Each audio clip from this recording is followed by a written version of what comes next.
Warning: federal law allows citizens to reproduce, distribute, or exhibit portions of copyrighted motion pictures, videotapes, or video discs under certain circumstances without authorization of the copyright holder.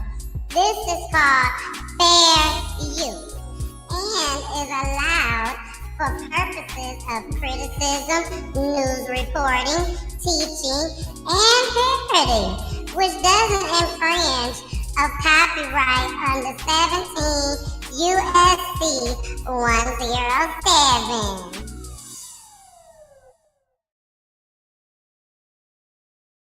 Hey, it's your girl, the missus with the kisses, baby. Let's talk about real life issues, love and relationships. Let's have a good time with the missus. Let's talk about celebrities. Let's talk about current events. Let's talk about the things you don't see on regular TV. So join us on PEACHY Tea Time. Oh, so join us on PEACHY Tea Time. Oh, so join us on PEACHY Tea Time. PEACHY Tea Time, yeah, yeah.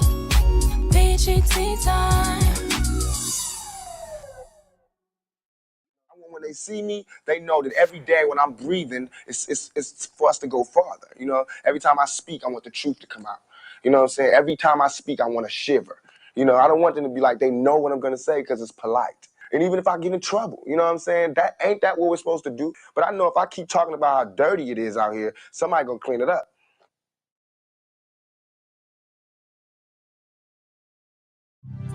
Blackberry molasses, one of the things that never change.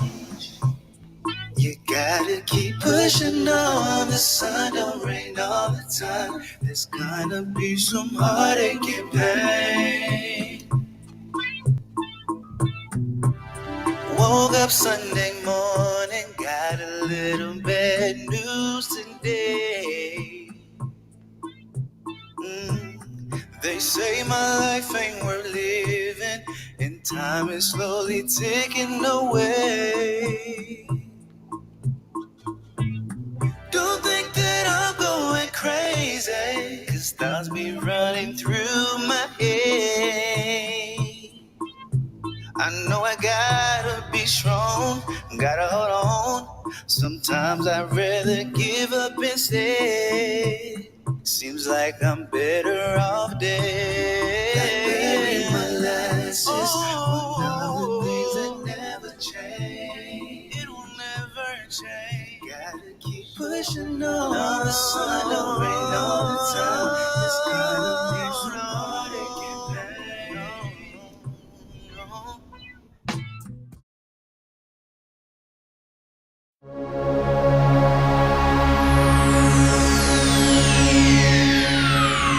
Ladies and gentlemen, may I have your attention, please? The show starts in 10, 9, 8, 7, 6, 5, 4, 3, 2, 1, go. Hey, it's your girl, the missus, baby. The missus with the kisses. Mwah. Or you can call me Miss Peachy, whichever one is good with me. Okay, whichever one is good with me. How y'all doing? I miss y'all. Y'all ain't seen me since last Wednesday. And we had a guest last Wednesday. But baby, I am back. I got that new camera. We got our background back. Y'all ain't got to see my pictures no more. Y'all ain't got to see my pictures no more. But it's okay because we good. Hey, what's good in your city, baby? Everything good over here on my block, so stay away. Stay away. Baby, I miss y'all so much. I miss y'all. Yes, I miss y'all. I'm telling y'all, when I'm gone more than 2 days, I be like, I need to do a show. I need to do PGT time. But at the end of the day, I'm a mom. I'm a wife first, baby. So it be so much going on over here in my world. So much. But it's okay because I'm back. Shout out to Trez Bell. Shout out to Trez Bell. Yes. He did that intro. He did that intro coming on up in here with that blackberry molasses. Hey, shout out to Mister. I was listening to Mister before I start the show. For those that have been watching PGT Time, y'all know I always listen to music before the show start. It calms my nerves if I am nervous about anything. It does calm my nerves. It get my mind right, and I be like, all right, let's go. Let's go live, okay? So let's get through these announcements first, y'all. Because when I tell y'all I got a show for y'all tonight, I have a show for y'all tonight, okay? Y'all gonna be wondering where these clips come from. It's okay. It's okay. Because y'all know y'all over here at PGT Time. That's where them clips come from. That's where them clips come from. But let's get into our announcements. Y'all do know that I have been doing something called Peachy Love One of the Week, but we actually are doing it for 2 weeks. So with Peachy Love One of the Week, I post a picture on a flyer that I created, and I post it on my page. I make sure that I show it on my show. So, with that being said, we are on the third one of the year. The third one of the year. Yes, baby, yes. This is Miss Tiana Dye.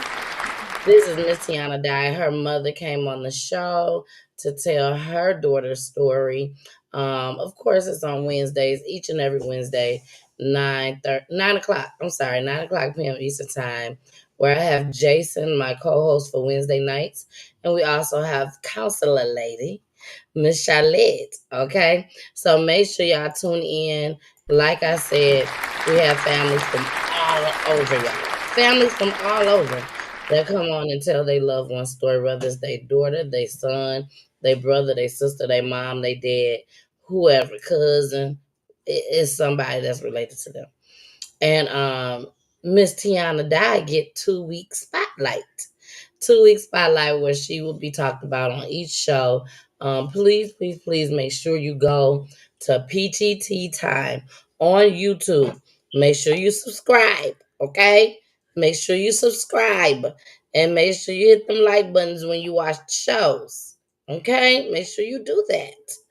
And her show is on there with her mom, Miss Danielle Luckett.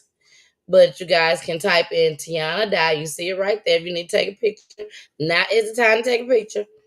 Tiana Dye on Peachy Tea Time. That's all you have to type in on YouTube, and you will see the story with her mom on Peachy Tea Time, telling us exactly what happened, as far as from what she is aware of what happened, and I believe every bit of it. Do you hear me?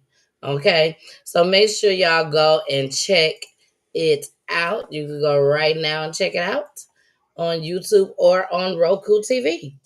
Next week we will have our brand new person because this is Tiana's second week.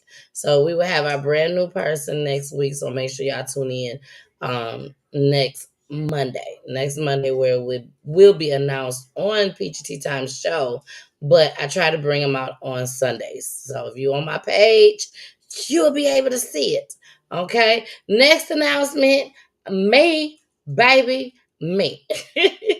I'm honored to be a special guest speaker on the Arts and Media Employer panel at Georgia State University, baby. Yes.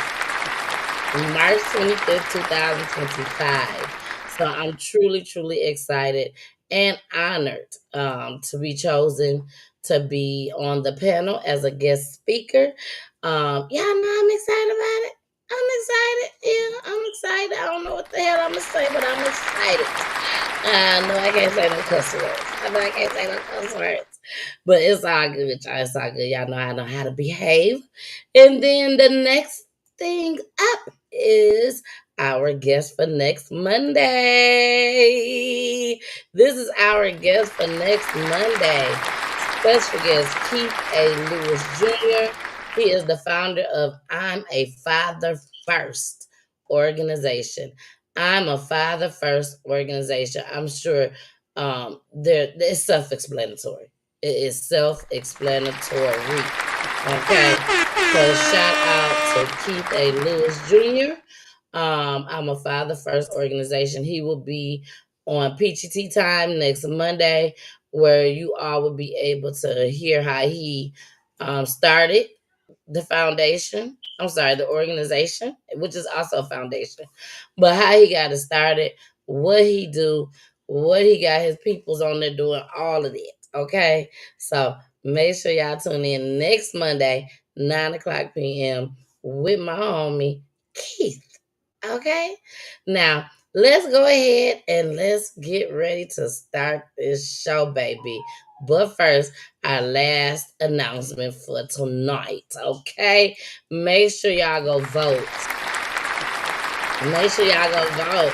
Thank you, Sweeper, founder of Yo ATL Raps Music Award Show, and we are nominated for Podcast of the Year 2025. Y'all.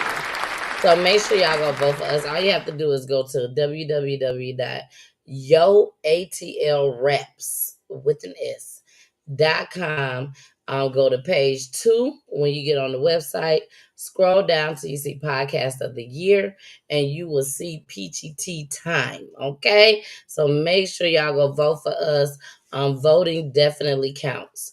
Voting definitely counts in this award show. So please go out and vote. If you rocking with us, go vote for us. It's that simple. Free to vote. It's just take your time. And if you think I'm worth your time, and Pooley and Jason and Charlotte and even Wendell on the back end with the pictures and all that stuff, go ahead and vote for us. Go ahead and vote for us so we can bring it on home, okay? All right, y'all. Now let's get started with this show. We are going to get started with our update. Our update for tonight. I'm telling y'all now is the time to go and share. Go and share right now. This is a story that everybody has been talking about. Everybody has been trying to chime in on, talk about it, have discussions, talk shit about it. Explicit language also allegedly tonight. But y'all know we have really, really been talking about this story just as well as everyone else. Let's go ahead and get into this update. So I'm telling y'all now, so that y'all won't have to tell nobody about this update. Go share this video right now. Share the video right now, and you ain't gotta worry about telling nobody about this. This is an update on the mom in Detroit who left her kids, because they got daddies. They got daddies that didn't step up. You know what I'm saying? They got daddies out there. So their parents left them out there to fend for themselves. And from what we know right now, y'all, it has been, hey, TT. TT said, I'm here. Hey, Josette. Hey, Amber. Hey, Angie Locklear. She said, hey, from Rayford, North Carolina. Rayford, North Carolina. Thank you, Angie. AFC Podcast. Hey, AFC. This is my mentor, y'all, my YouTube mentor, DJ Just J. Make sure y'all go check him out. Please, please, please go and check him out on YouTube. And Facebook too. And he covered these type of shows just as well. Crime. We don't got time for BS. We ain't got time for all that. We can watch that celebrity gossip on our own time, but when it's time for our own platform where it's out there for everybody to see, We'd rather let y'all see something that's real. Okay? So check out DJ Just J, the AFC podcast. I promise y'all. I promise you. I can say that. I promise you, you will not be disappointed. Okay? All right. So we are about to go ahead and get started with this show. We're going to start with this mama that left her kids. She left her kids, y'all, at home, 3 of them. I get that 4th one, because she got 4. That 4th one said, you ain't finna leave me here. Send me to my daddy. If they don't want to say they want to go to their daddy, or you can't find their daddy, whatever, send me to mine. You know where mine is. Take me to mine before you decide you want to leave here and not come back for about 4 or 5 years. That is not I'm not exaggerating. 4 to 5 years. News say 5 years. I'm going to say give or take 45. That's what I'm going to say, 45. Because everything I say is allegedly anyways. Who cares what I say? It's allegedly. I'm just giving y'all my opinion. That's it. Just my opinion. So, y'all finna hear the granddaddy. Yes. Y'all are about to hear the granddaddy of these kids. Go share this video now. Let me finish sharing. Y'all is about to hear the granddaddy. I'm sharing. Y'all can sit there and not share if y'all want to. We are live on Roku TV. We are live on Instagram. Instagram, y'all got 1 hour.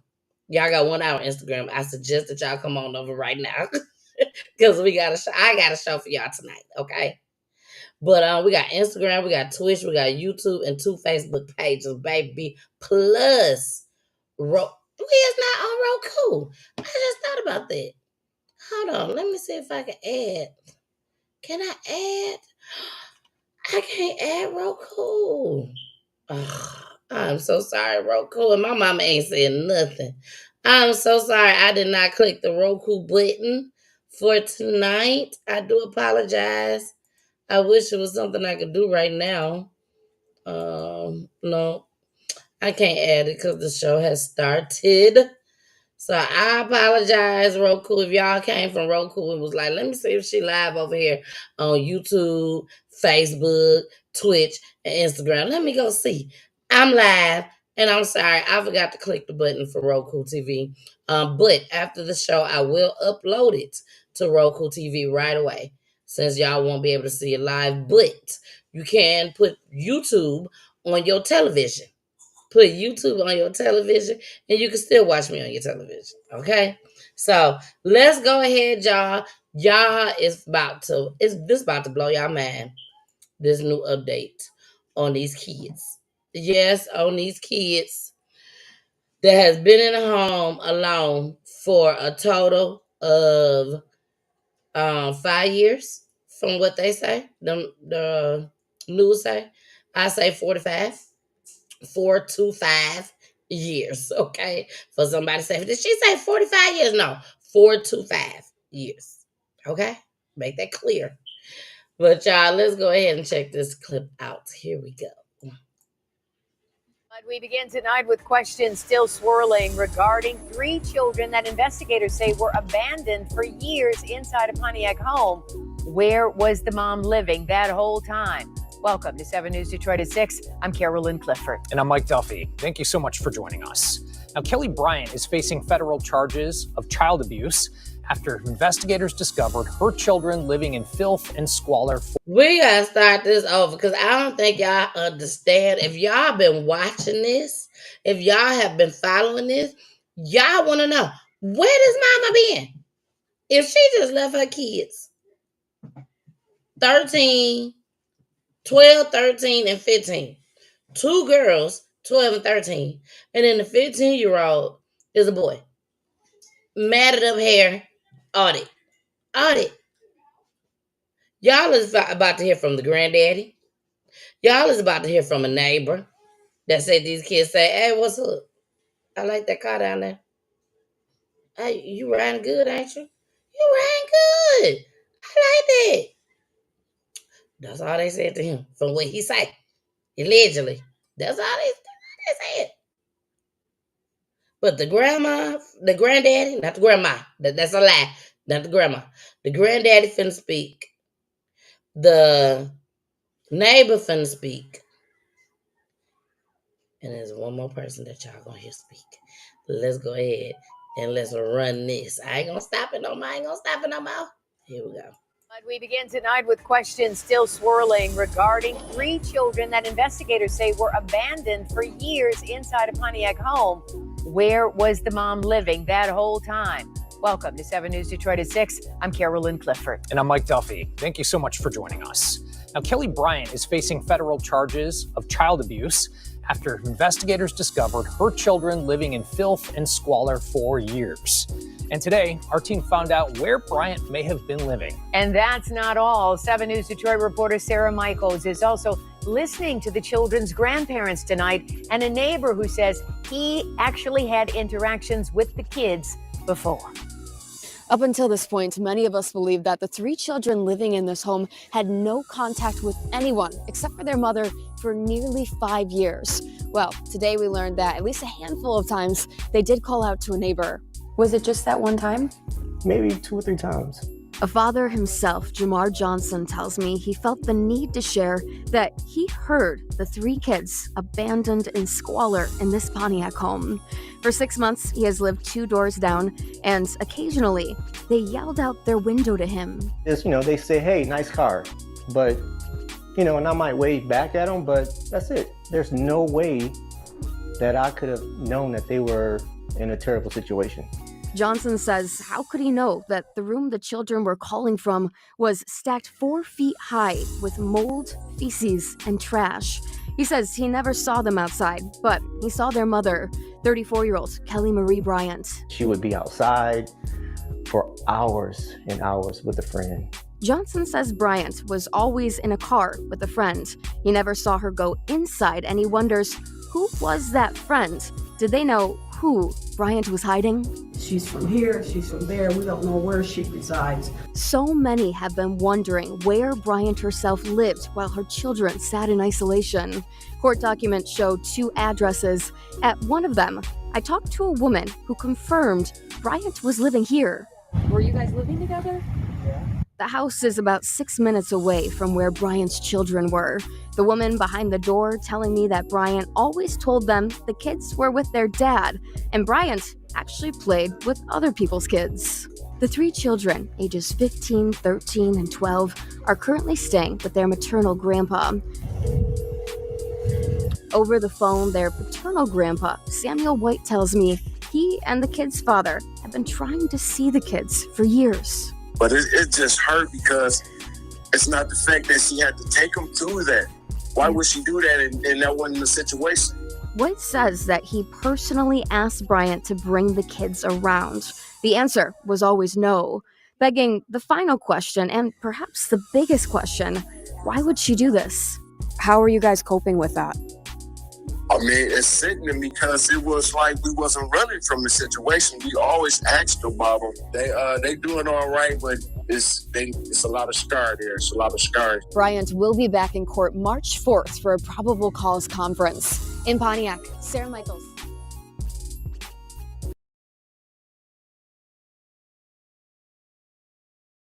Granddaddy sound like he about my age. Granddaddy sound like he about my age. And he like, I ain't for the BS, none of that. But she ain't had to do them kids like that. She ain't had to do that. She could have brought them kids right on over here. That's how granddaddy talking. Okay? That's how granddaddy talking. All she had to do is bring the kid. Every time I would see her walking up down the street, or I seen her on the block, whatever, at the grocery store, at Walmart, I asked her, where them kids at? Where my grandkids? Hey, I ain't seen you in about 3 or 4 months. Where my grandkids? Oh, okay. Tell them I said hi. Like nobody thought to go check on your grandkids in 5 years? If she ain't seen the grandkids in 5 years, I'm sorry. If she ain't seen her own kids in 5 years, and she been making sure that y'all don't see y'all grandkids and your kids, your son's child, in 5 years. Y'all ain't seen none of this in 5 years. That's a problem with me. That's a problem with me. I got a problem that you ain't seen your child in 5 years. Yeah, we all got a problem that mama ain't seen her child in 5 years because apparently we know mama got a problem. But daddy ain't seen his kids in 5 years. And all you can say is I told her. I said I wanted to see him, but she just would say no. That's why they got the court system. That's all I got to say. That's why they got the court system. I'm telling you, I know for a fact the court system will make moves in this joint. You got to pay. But okay, I'm just saying, they will make some moves. I'm just saying. And I know that. So, that's the update. That's the update on the kids. I am following this story, y'all. You do not have to worry. I am following this story. Okay? So, we're going to follow this story all the way to the end. So, just make sure y'all know. Just like Naziah Harris, we're going to follow that all the way to the end. March 7th, allegedly, is when trial is supposed to start. So we'll be back talking about that then. It's just been so messy. A lot has been going on. And I don't want nobody telling Miss Peachy that she can't cover Naziah Harris' story. So, with that being said, I decided to back off until March 7th. And plus, because there's so many other people out in the world as well that we need to cover. Just like we finna cover tonight. Okay? So, let's get started, y'all. Let's get started. There was a few clips. I hope y'all ready to hang tonight. I hope y'all ready to hang. If y'all can watch me on y'all YouTube channel, on y'all TV, please do so. And lay down just as comfortable can get. Because we got some clips tonight. So there were a couple clips that I didn't get a chance to finish on last Wednesday. So I told y'all I was going to bring them to y'all on Monday. So let's go. Let's get it. Here we go.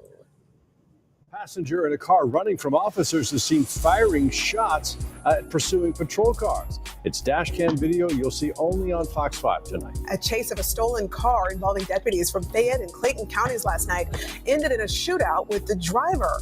Fox 5's Doug Evans has the story. They're still shaking their heads over this one a day later. A chase with a stolen car. Well, that's nothing new. Gunplay after the chase ended. Unfortunately, that's a sign of the times, too. What seems unbelievable to law enforcement is that a female passenger, Maya Gully, was hanging out of the car window, firing back at pursuing police, like it was some Hollywood movie. Here's that dash cam video. At this point in the chase, the stolen car has left Fayette County and crossed into Clayton County. A pursuing deputy is right behind the Jeep. You can hear the shot and the deputy's reaction. The passenger has been identified as Maya Danielle Gully. Because the shot was fired in Clayton County, the sheriff's office there has taken out charges, and she has a long list. Aggravated assault on a police officer, possession of a firearm during a crime, party to a crime, obstruction, firearm discharge near a highway, and reckless conduct. This all started around 7 p.m. Monday when a Fayette County deputy pulled over a car connected to a string of car break-ins in the city of South Fulton. As the deputy walks up to the car, it's seen speeding away. The chase left Fayette County and into Clayton County, left Clayton and returned to Fayette, then one more time from Fayette to Clayton. It ended near Mondays Mill High School with a crash. The GBI says the driver was running away and there was a shootout. He was wounded. No law enforcement was hurt. The GBI has been asked to investigate. A day later, the GBI is still attempting to identify the driver who's in the hospital. As for Maya Gully, she's being held in the Clayton County Jail without bond. Fayette County Sheriff Barry Babb says they've turned over the prosecution to Clayton County because the more serious charges happened there.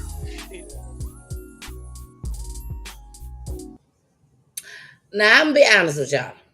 At first, I was like, maybe he making her do this. Maybe he is making her fire them shots. B, if you don't hang your head out there and fire them shots right quick, you done lost your mind.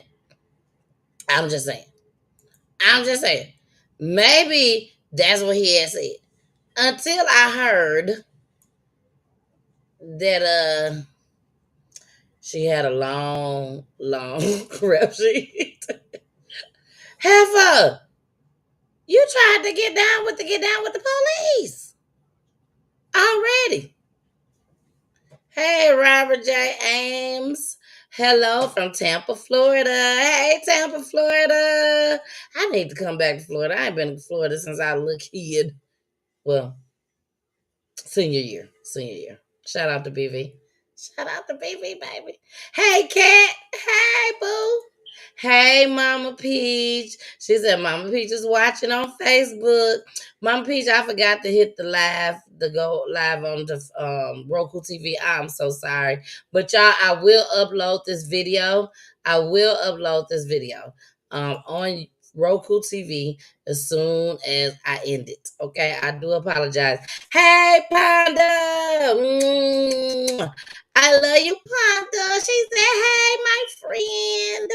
Yeah, Panda sell life insurance. Well, she sell insurance. Panda, I need to know what you do so I can make you a quick commercial. You know what I'm saying, Panda? So, some type of insurance. I know she get you insurance. If I don't know nothing else, she get you insurance.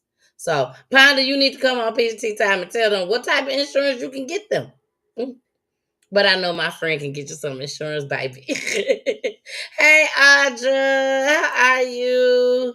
Robert J. M said, hey, it's good to see you. And it's good to have you on to Peachy Tea Time. So thank you so much for joining tonight. Now, we are about to get into this next clip, y'all. I told y'all these were the 2 clips from last week. We didn't get a chance to do. Wednesdays is for the families usually. But I had a little too many extra clips and it wasn't a family that came on. We actually had the private detective that y'all would be able to hit me up. The families, that is, that come on the Peach Tea Time, y'all would be able to hit me up and say, hey, you already know my case was open. It's an open case. Or they done closed my case. I need a private investigator. Can you please find me somebody? I got you. Somebody said Miss Peachy is the plug, baby. I don't like to claim it, but it is what it is. It is what it is, baby. I will say that. All right, y'all. So let's get into this next clip. I did reach out to this mom. I was hoping that this mom did contact me back, and it's never too late, baby. It is never, ever too late. So I really hope she reaches out to me. I would love to have her on PGT Time to tell her son's story, her loved one's story, her son. And I can tell that they had the most special bond amongst each other. So y'all check this out. Okay, y'all check this out. And again, I'm trying to get this mom on Peach Tea Time. I have reached out to her, so I'm just waiting on the response, baby. So until then, check this out.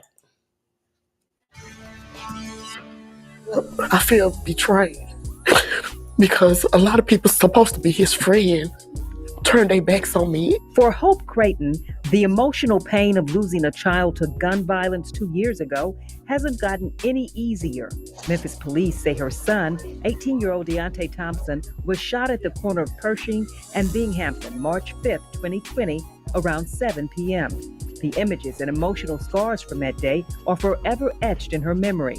Clayton says Deonte was walking down the street with a friend, talking on the phone when someone suddenly started shooting. He was on a video call, FaceTiming with a female, and all of a sudden shots was fired. The person he was walking with was shot first, and then Deonte was shot next. Moments later, the phone kept ringing. Deonte was calling. My husband said, Deonte's calling. And I was like, I told him to answer the phone. When we answered the phone, we didn't hear anything, so I'm thinking that it was just a pocket dial. But it wasn't. Clayton now knows it was Deonte calling for help. Less than 10 minutes later, Clayton's neighbors were at her front door.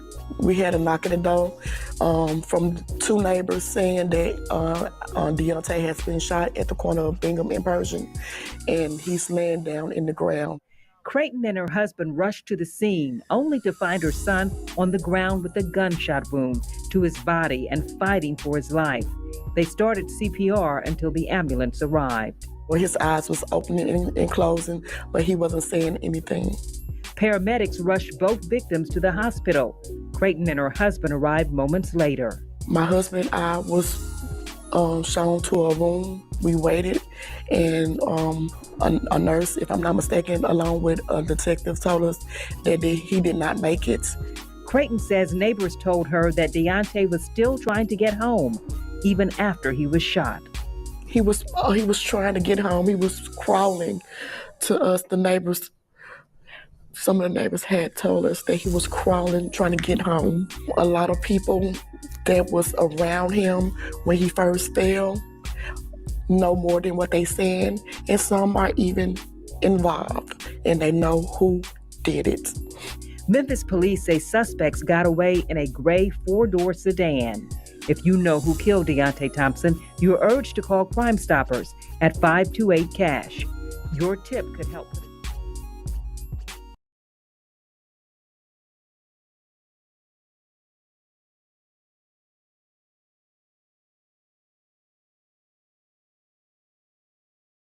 If you know something, y'all, please say something. One thing about Peachy Tea Time that I can truthfully say and that I'm proud of, and it took some time to get to this point. It took some time to get to this point. But I know people is watching. I know people is watching. They're watching from all over. Hey all over. Hey, how y'all doing? Mwah. But seriously though, they watching from all over. So you never know who know what. So if you know something about this story, this family, this mother, she wants closure. And that's what any other mother and father just want. You can't bring their loved one back. They know that. They know that. They know my baby is gone. They know you possibly did it. But they know their baby is gone. And they can't come back. My mama gone, my auntie gone, my daddy gone, my brother gone, my sister gone. And I know they ain't coming back. But if you know something that can help give me closure, when that's all I deserve is closure, yeah, I expect for you to say something. If you know something. So, all right, y'all. Share this video. Share this video. People need to be helped. Helped. Look, Robert said, you're good now. Robert, let me tell you. Sometimes I get started and I can't stop. And before you know, I be like, oh, shit. I got the mute button on. I'm sorry.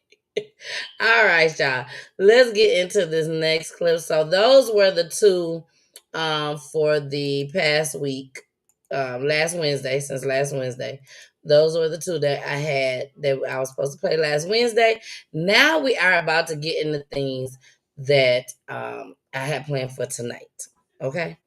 I had planned for tonight. Here we go.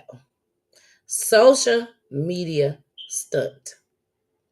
Social media stunt that took this baby up out of here.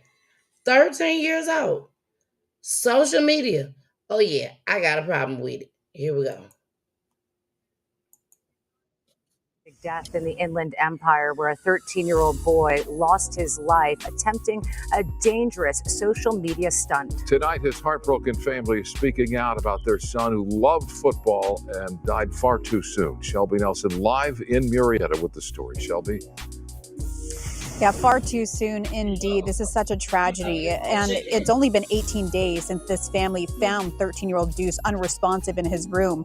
Today, I talked to his parents, who tell me that they thought they did everything right. They talked to him about drugs and alcohol and outside influences. And now they are sounding the alarm, telling people to pay attention, telling parents to pay attention to what their kids are exposed to. This was his leather football that he threw with.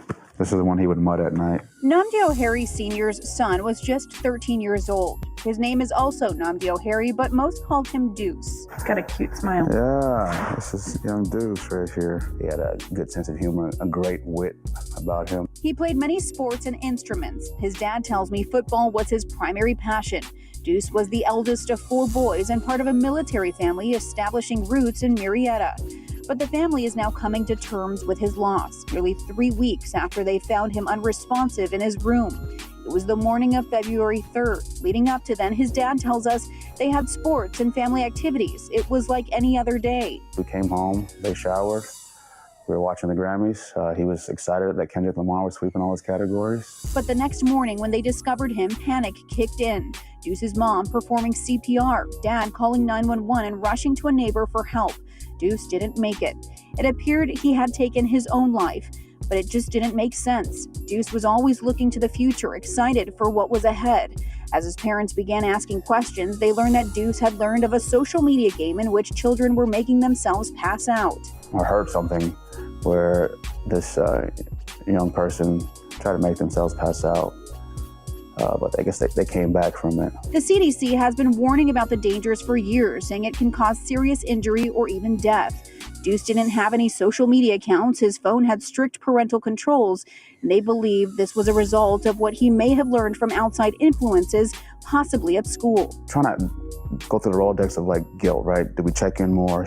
Should I have not been as firm 4 years ago? Nnamdi Sr. says the reason he wants this message out is to alert parents. He thought they did everything they were supposed to. Be mindful of the influences. We talk about like don't do drugs, make good decisions. We don't talk about don't follow social media trends or playing social media games, and maybe we need to. Now, the family has since held a funeral for Deuce. In the meantime, his parents tell me that what they have really cherished from this community is all the support they've received since his death. Reporting live in Marietta, I'm Shelby Nelson, KTLA 5.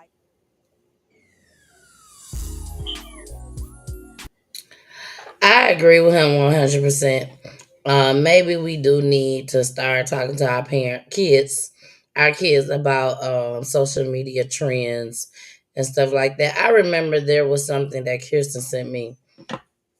I may be able to show y'all right now. Kirsten, my kids, they got their cell phones and everything. And she sent me a video. Kira did. My daughter. She sent me something. I'm trying to see if I see it. But when she sent it and I got it, I instantly said, I'm looking right now, y'all. I'm looking on my phone and see if I can find it. It looked like a maze type ish. Like a maze. And I'm like, this look like this gonna give me a headache.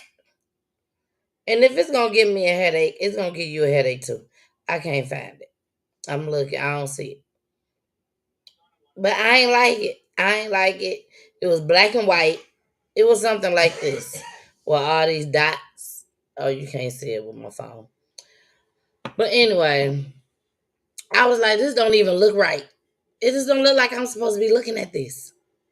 And it's sad that my daughter didn't feel the same way. So I told her, I said, no, you cannot. I said, don't send this to me. And don't you look at it. And don't send this to me again. Do not send this to me. This is not nothing I want to see on my phone. And she's like, okay, Mom, I won't send it to you anymore. Anyways, watch what your kids is watching online. I tell y'all that all the time. Watch what they watching. Look at their text messages. See who they talking to. What they talking about. You got to. You can't trust your kids all the time. I try to trust mine. Mine's so little. That's why I try to trust mine. Poolie don't trust them at all. For those, this your first time here at PEACHY Time, Poolie is my husband. We are on Fridays, 9:30 p.m. Eastern Time, doing love and relationships. And we throw in some crime.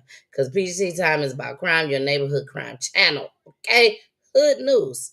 You be like, where does that come from? Hood news. They don't show a lot of this stuff.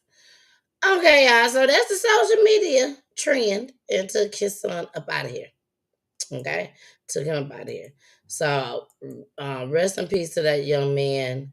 My heart goes out to the family, just like each and every family that has either came on Peachy Tea Time or we had talked about on Peachy Tea Time. And even if you ain't never been on Peachy Tea Time, my heart still goes out to each and every one of your family. So let's go ahead, get into this next clip so we can go ahead and get into our commercial break. Coming up real soon, baby. Real soon. Y'all want to hear some more music? I mean, things happening, but no, listen to some music. So let's get on this high on edibles. High on edibles. This little teenager done took a whole bunch of edibles. This little teenager done took a whole bunch of edibles. And he did the unthinkable. I can't even tell y'all what he did. I'm going to let them tell y'all what he did. Thank God that some people's, some family members ain't gone. But y'all look what this little boy done did. Oh, I don't even know if it's a boy or a girl. We just think it's a boy. Houston, stand up. Now, a mother and daughter are in the hospital fighting for their lives after police say the woman's teenage son shot them multiple times while allegedly being high on. Son shot mama and daughter, which is sister to him. That's what they just said. Teenage son. Watch our kids and the people that they hang out with. I'm not saying I don't know these folks. I don't know them at all. But he got a hold of some edibles. She could have been selling edibles. I don't know. I have no idea. But he done got a hold of some. And he shouldn't have had a hold of some. Let's watch it. Let's run it back. Houston, stand up. Now, a mother and daughter are in the hospital fighting for their lives after police say the woman's teenage son shot them multiple times while allegedly being high on edibles. It happened on Greens Road in the Greenspoint area of North Houston. Our Michelle Choi has the latest developments. By late morning, everything was back to normal and calm at this apartment complex on Greens Road, but hours earlier, it was a much different scene. I knew something serious happened to see all the police. According to Houston police, late Saturday night, a 15-year-old boy called 911 saying he was going to kill somebody or kill himself. The dispatcher called back, they say, and talked to his mother, who shared nothing was going on. Officers still came in route code 2, and when they arrived, they found out that the 15-year-old suspect had just eaten a bunch of edibles and I guess had a bad reaction to them. They say after ingesting the edibles, the teen used a gun and shot his mother in the back and his 17-year-old sister multiple times. The two were then rushed to a hospital in critical condition and underwent surgery overnight. Police say firefighters were first at the scene and had a very close call with the 15-year-old suspect. Houston Fire Department arrived before the police department on this incident, and when they did, they encountered the suspect in the parking lot. The suspect pointed the firearm at the fireman and stated he had just killed somebody and then threw his weapon at the fireman and took off running. We're told police showed up shortly after, chased him down, and took the teen into custody. None of the firefighters were hurt, and the suspect's 16-year-old sister, who was also in the apartment at the time, police say was unharmed. After learning about what happened, neighbors shared their disbelief, including mom of two, Margaret Smith. She and her babies, she says, live right across the building from where the alleged shooting took place. Since it's that close, it sends like a wave to your body. She went on to share, given the alleged state the teen was in, she was thankful police were able to stop him before the situation escalated even further. It could have happened to anybody. I could have walked outside and did anything to somebody. I'm glad it wasn't me. I feel for the family and the mom and the sister, but it's just some lessons you have to learn. Now you've got to learn the hard way, and that's sad. In North Houston, Michelle Choi, KHOU 11 News.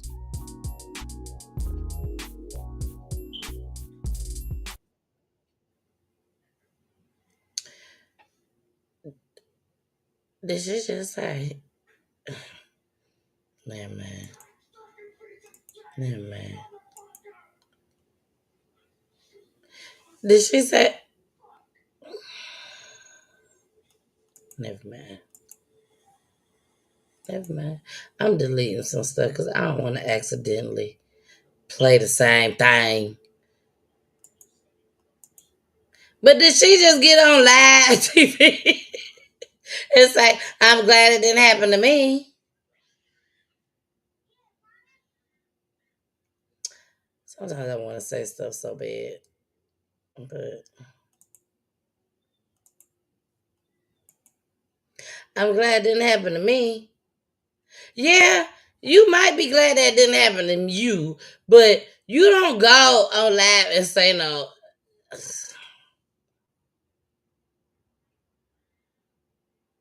We're going to go into a domestic violence is real again. So I want to let y'all know. I saw it on here. This is in Indiana. But Indiana News showed a national domestic violence hotline. And I always tell y'all, I don't write down nothing. I don't write down nothing.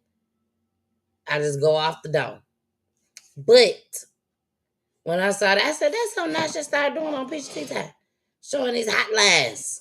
Because we talk about so much crime. So much crime. So maybe I should start showing these hotline numbers. So, I can't show it to you. Wait a minute, hold on. No, that ain't gonna work. That ain't gonna work. That ain't gonna work. That ain't gonna work. So, but the hotline is 800 National. This is the National Domestic Violence Hotline. 1-800-799-7233. 1-800-799-7233. Now, I will try my best to remember after this show to put it inside of my banners where I can just click the button and it's there. But I just got this today. So make sure y'all write that down if you are in a domestic violence situation and you need some help on getting away. Okay? 1-800-799-82. I'm sorry. I'm so sorry. This is not the time to mess up on domestic violence hotline. 1-800-799-7233. One more time for everybody in the bed. 1-800-799-7233. All right. And I'm going to put it and make sure that it's show on the next go round. On the next show. Okay. Let's get into this video, y'all. This is crazy. Indiana, we on your ass. Here we go. In less than a 24-hour span, 2 mothers killed allegedly by a romantic partner. One in Chicago, one here in Indiana. Both of those moms each having 3 children. In this latest case, the 3 kids died as well. Oh, God. I mean, it rips your heart out. It rips your heart out. Absolutely rips your heart out. Police were on scene for hours. The Lake County coroner later identifying the victims as a mother, 27-year-old Brianna Payne, and her 3 daughters, 7-year-old Aurora, 6-year-old Ava, and 4-year-old Elena, all shot to death. How long have you lived over here?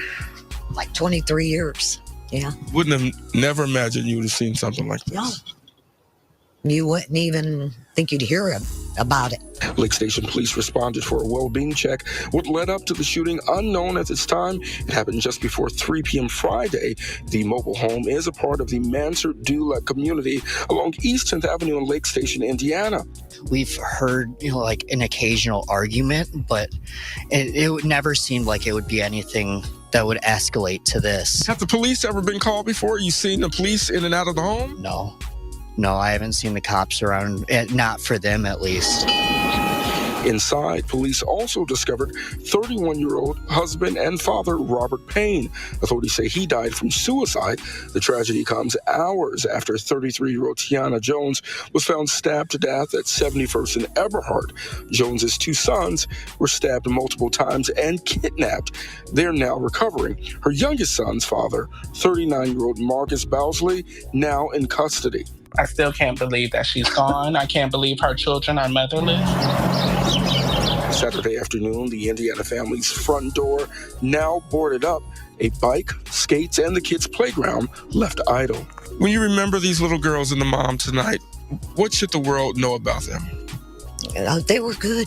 I mean, the mom seemed real nice.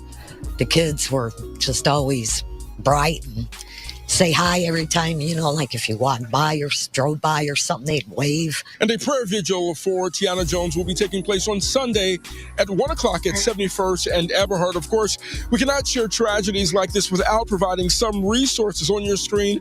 Right now, a number for the National Domestic Violence Hotline, that number 800-799-7233. In Indiana, Nate Rogers, Fox 32.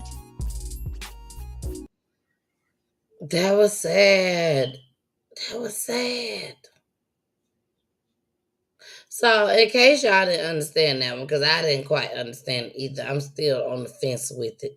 But it sounds like what they saying is this lady, her and her 3 girls is gone. And then another lady is gone due to domestic violence. And then another dude is gone for murder-suicide. And then I think the dude that took out the woman, that's the one that they said that was in prison or locked up for the situation. It was just a lot. It was a lot. It was a lot. It was a lot. Queen Ebony. Hi, Queen Ebony. She says, so sad. Yes. Yes. Hey, cousin. Hey, cousin Belinda. How are you? Thank you so much for joining tonight, Belinda. Thank you, Miss Joyce. I love you, Miss Joyce. Let's get into let's do some shout outs tonight.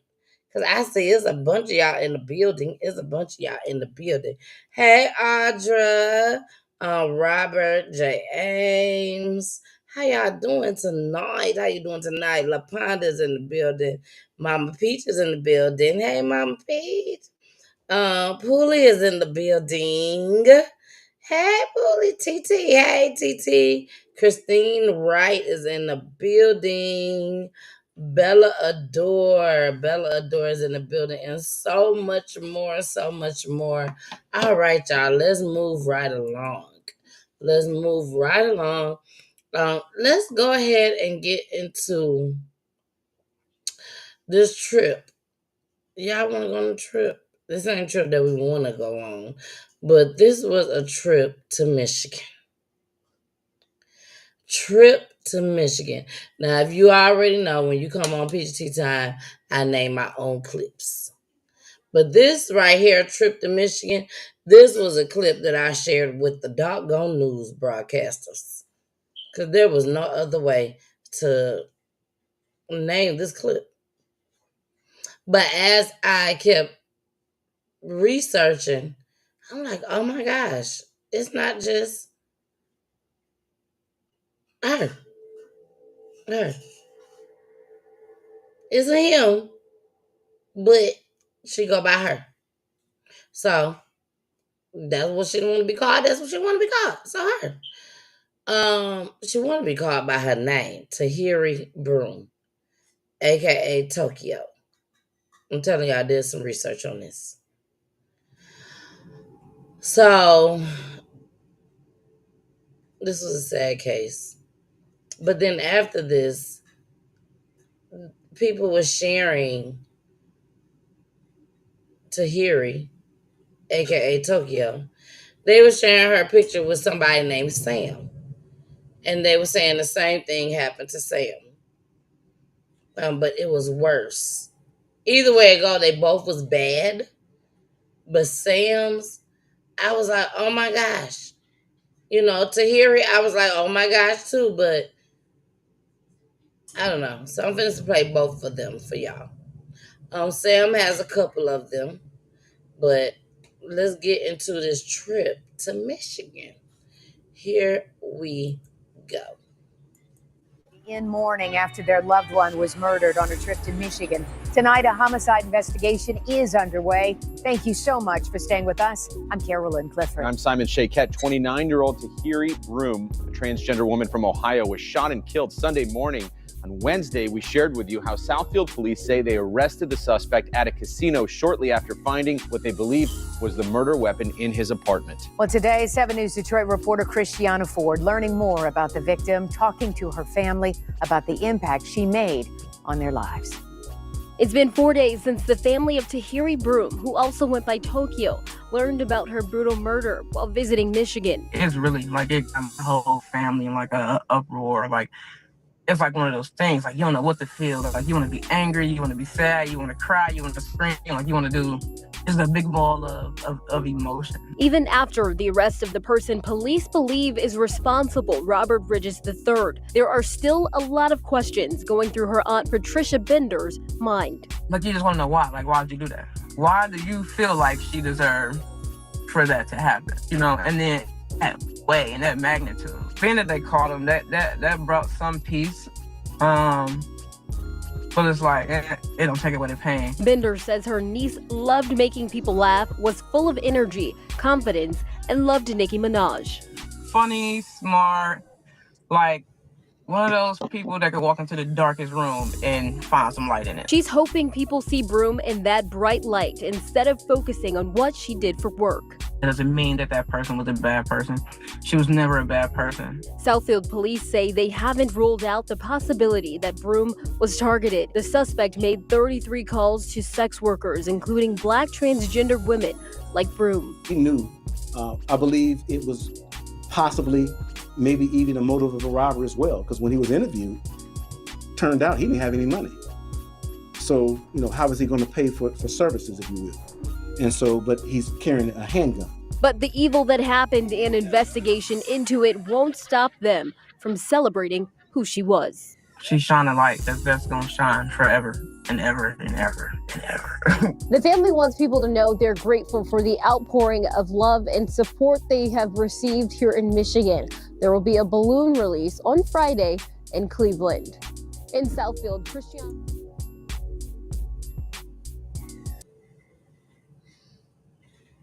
All right, y'all. That was the clip called Trip to Michigan. Okay. That was Tahiri Broom, aka Tokyo. Rest in peace. Rest in peace to Tokyo. But there was someone else, and that was so sad, y'all. That was so sad.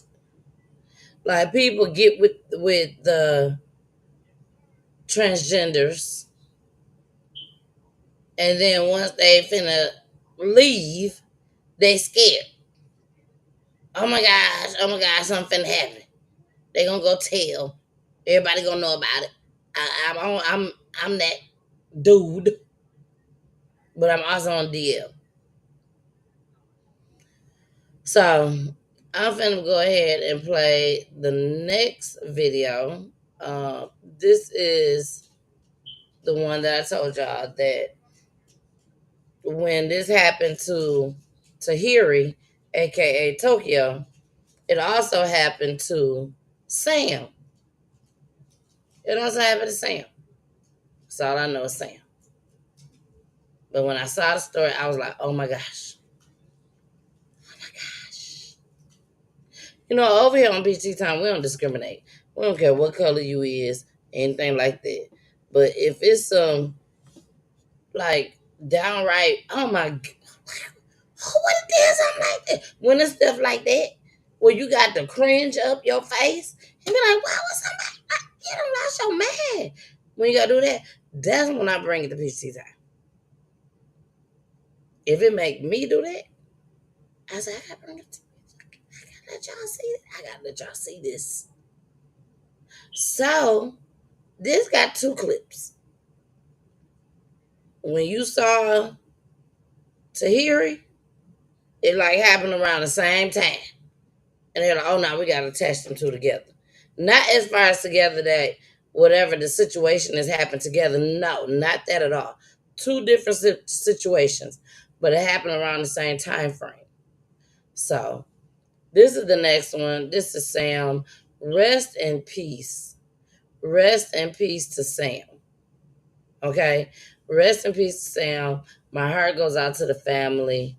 And share the video, y'all. Now is the time again to share the video. I want y'all to share the video all the time. But right now is one of those times that you need to go ahead and start sharing it right now. Let me go ahead and put that banner up right quick because y'all think I'm playing with y'all. And I'm not playing with y'all right now. I'm not playing with y'all. Let me go ahead and... Okay, that's ready. So let me put this up right quick because y'all think I'm playing. There. Tune in Monday and Wednesday at 9:00 p.m. Eastern Time. I had some stuff going on tonight, but we start at 9 p.m. Eastern Time on Monday and Wednesdays, and on Fridays, 9:30 p.m. Eastern Time, where you get me and my husband, and we talk about love and relationships, and then we throw some crime in there too. But on Mondays, it's just me, Solo Dolo, showing y'all these news broadcasts and clips and what's going on all over the world in our community. And then I show you on Wednesdays where I have the families that come on to tell their loved one story on how they was gun violence, domestic violence, the prison system, the police. We do missing person cases and suicide cases just as well. All right. So let's go ahead. Let's get into it. And this is... Did we show that? I thought, yeah, we just showed that, the Indiana one. Let me take that off, y'all, because I don't want to get confused. So we just showed y'all that one. So the next one is Sam. Rest in peace to Sam and my heart. My heart. Let me look in this camera and say this. My heart goes out to this family and every family that's dealing with crime and losing a loved one. Yeah. This was a hard one. Here we go.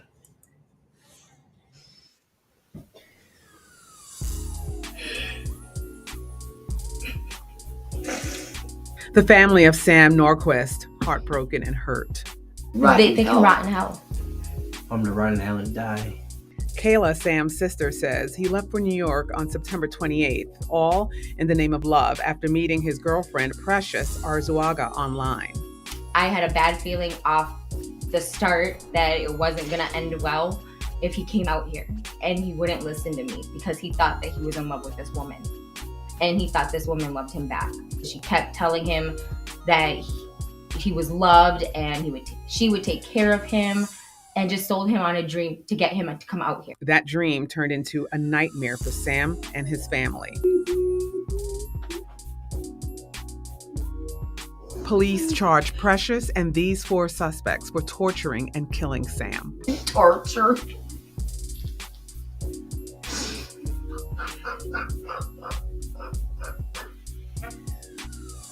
How can somebody be so evil? Sam's mom, Linda, tells me he enjoyed making people laugh and is angry at what happened to him. This B, if she was preying on Sam, she didn't think that Sam's family would have gone this far. Sam was supposed to return home on October 12th, but on October 13th, when Kayla didn't hear from him, she immediately got worried. So she had an officer do a wellness check on Sam here in New York. She says the officer said Sam appeared to be fine, but Precious was fired up. After that, she says she received a message from Precious saying Sam is an adult and he is safe. Then on October 14th, she was sent a video with Precious's arm around Sam, and Precious was doing all the talking. And wouldn't let him say anything. You could tell in his face that he didn't want to be there. He was scared. Kayla says she knew something was wrong. She repeatedly called and messaged Sam. She even sent Sam pictures of his niece and nephew, something he always responded to, except this time. She continued calling, and then one day, she was blocked. Christmas came and went. No Sam until New Year's Day, I spoke to Sam, and it was very short. And Sam said, "I love you, I'll call you tomorrow," and I never heard from Sam.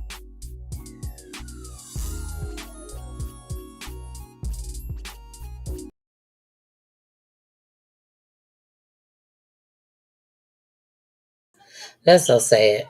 That's so sad.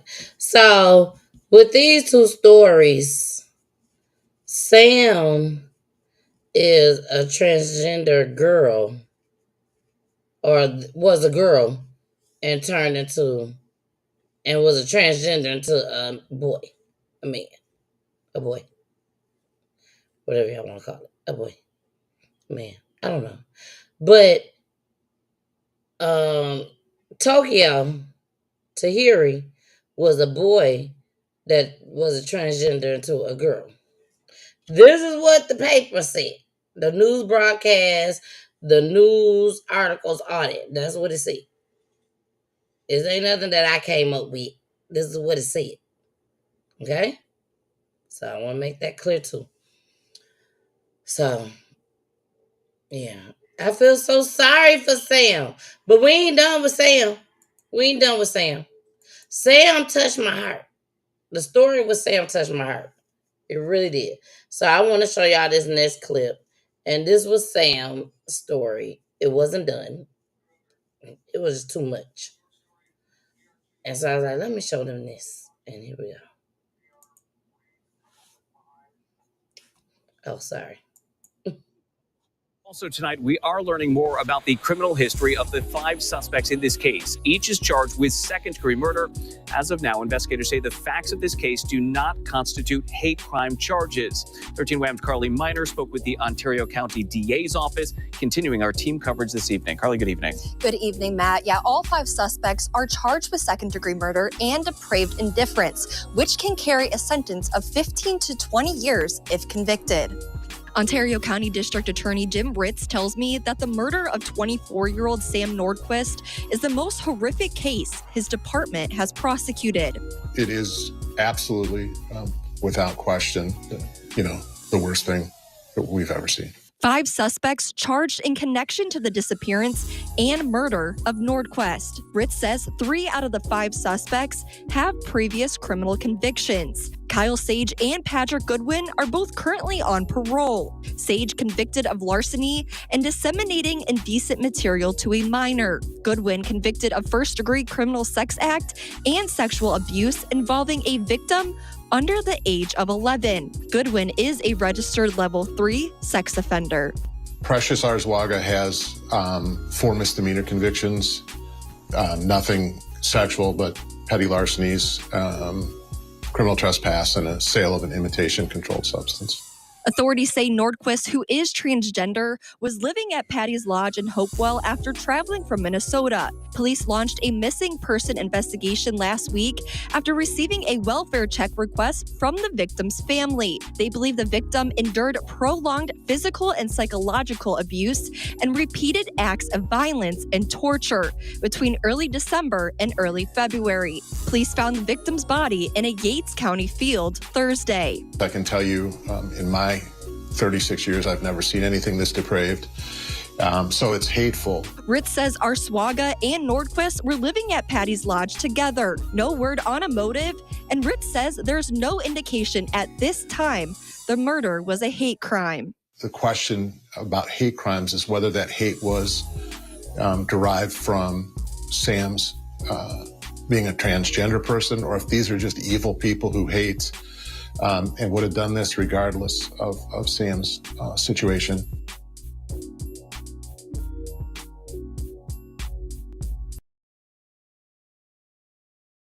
I don't know. I just know that I had to show y'all that, God tells me the clips that I need to show y'all. He tells me the clips I need to show y'all. So I don't know what to say on that one. But I do know what we finna do is we finna get into this commercial break, baby. We finna get into this commercial break. When we come back, we will be talking about we down to the end of the show. We are down to the end of the show, baby. So right now, we will be talking about Robert Johnson Jr., who was exonerated. Yes. Exonerated, baby. Yes, yes, yes. Yes. Yes. So, and also 6 correctional officers charged, baby. Charged. We love to see them charged, especially if they done did something wrong. Sure, charge them. And I ain't talking about no money. They time away from their family, away from their kids, all that. That's what I'm talking about. Shoot. Took somebody's life away. Anyways, let's get into this commercial break. It's Monday. It's Monday, baby. It's Monday. Here we go. Love y'all. Hey y'all, it's your girl the Missus. The Missus with the kisses, baby. Mwah. Or you can just call me Miss Peachy. That's all good too. Look, welcome to Peachy Tea Time. And it's Monday where I'm solo dolo. Yes, solo dolo. Unless I have a special guest. But y'all make sure y'all tune in each and every Monday, okay? Each and every Monday, 9 o'clock p.m. Eastern Time. And don't forget to watch the other shows too. On Wednesday night, 9 o'clock p.m. Eastern Time, and on Fridays at 9:30 p.m. Eastern Time. All right, y'all. I love y'all so much, but we got to head on back to this show, okay? Make sure y'all continue to watch this show. Bye. We out. That's it. All right, y'all. We're going to do a little motivation tonight. Okay, we're going to do a little motivational clip tonight. I haven't did this in a long time, a very long time, but I will be doing it tonight. So make sure y'all stick around for the motivational clip, which is, if you've been watching my show, Josette, you know what I'm talking about. Mama Peach, Audra, y'all know what I'm talking about. Carmen, y'all know what I'm talking about. But I always tried to play the motivational clips when I was playing them at the end of the show. And I play it at the end of the show so that you can go to sleep thinking about the motivational clip. Wake up the next morning thinking about that clip. And hopefully, I pray that you have a very, very, very good, productive, and successful day. All right. So I'm going to find one because I didn't have one planned, but I would definitely find one. But let's get into the Robert Johnson story. Shout out to Robert Johnson, baby. Robert Johnson Jr., he said that he ain't do it. He ain't do it. But guess what? Y'all kept him in there for 28 years. 28 years. That's a long time. Yes, Carmen. Carmen said, you're not on Roku TV tonight. No, I forgot to add it. I'm sorry. I forgot to add it. But I would definitely upload it tonight as soon as the show is over. I will upload it to Roku TV. But Carmen, I'm so sorry. I'm so sorry. She's like, I don't like that. Carmen, Mama P said the same thing. She said the same thing. But yes, I forgot to add it. The streaming changed. It changed and I tested it out last Wednesday, and it worked just fine. And I forgot to set it up for this week. And this week going forward, I forgot to set it up. So I would definitely make sure I set it up for this Wednesday.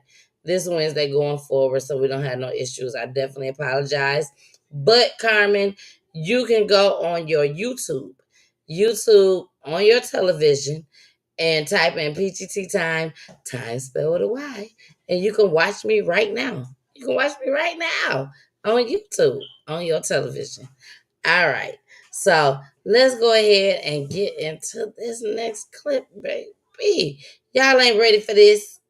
28 years? You was in prison for 28 years over something you didn't do? and you went in at 16 years old? Baby, I got a problem with that. Here we go.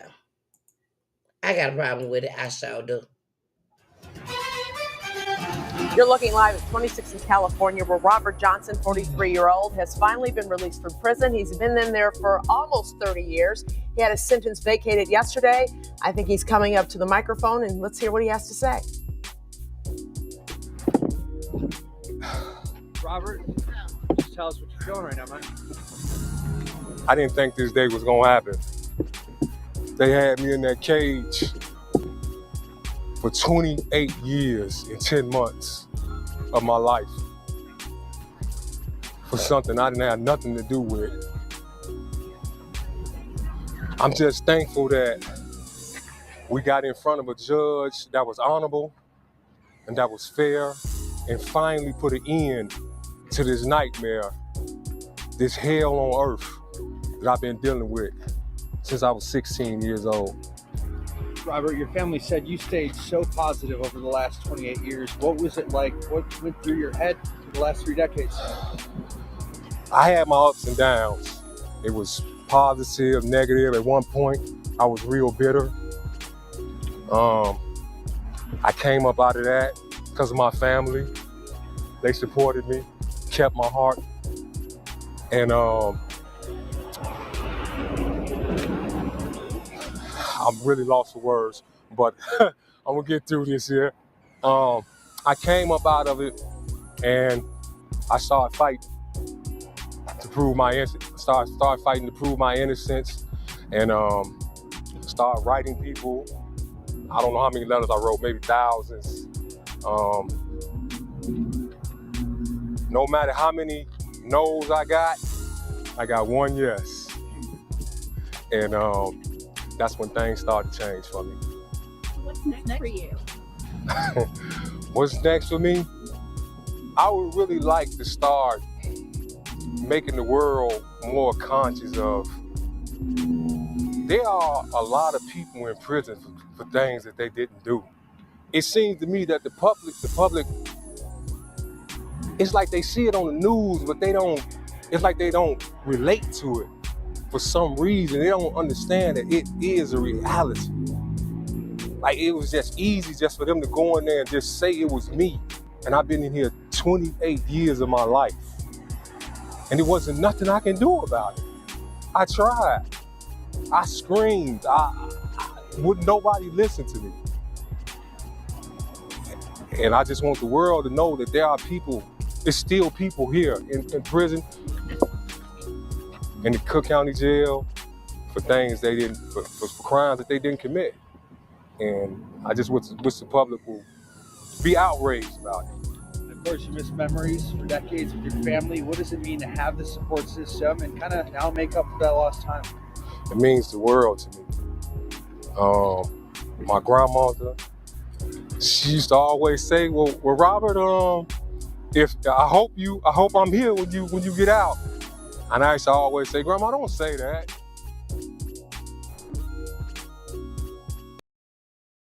You gonna be here. Man, she was here. She's here. No. And what did you do to keep going when you were thinking that way for so long and when you were bitter? How did you prove strength? At one point, I had lost my faith in God, and then I regained it. My grandma, she's real strong in her faith, and she raised me that way. And I didn't stray too far from it. I grasped back to it, and like I say, my family, they kept me strong, and other supporters kept me strong as well. When did you start to realize this might be possible? When they took up your case with the exoneration process, when did you start to really realize you could get out of it?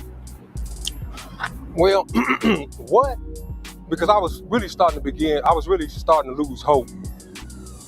When I started to really gain hope, that's when I was introduced to a journalist from New York. Her name is Elise. I talked to her on the phone, and she told me, well, I'm not making no promises. I'll see what I can do. It was just something in her voice that gave me hope. And she talked to Allison. I don't know what she talked to her. And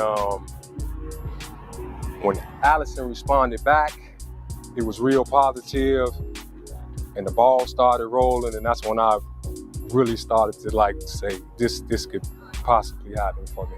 And you got your education in there? Yeah, I got my GED, which was hard because in Menard, when you have a lot of time, they put you at the end of the list. So it took me 7 years to get in school. And that was, I had to literally keep on writing and keep on bothering them about it. They finally gave me the opportunity.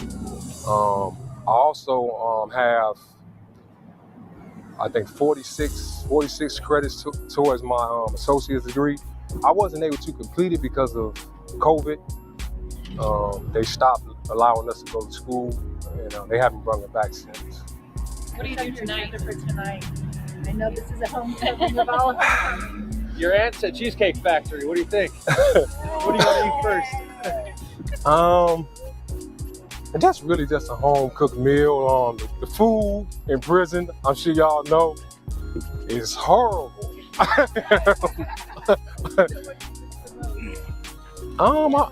I miss my grandma's cooking. I do. Is there a certain meal, your protein that you'll get tonight or the next coming days that your grandma made? I used to like when she used to cook this. I don't know, it was like corn cakes. I used to like when she do that and put butter on it. Is your grandma here behind you? Yeah, that's my grandma right there. Mary Robinson. Got that right. She never left me. Always was there for me. Go always be there. She took me in her house when I was 10 years old.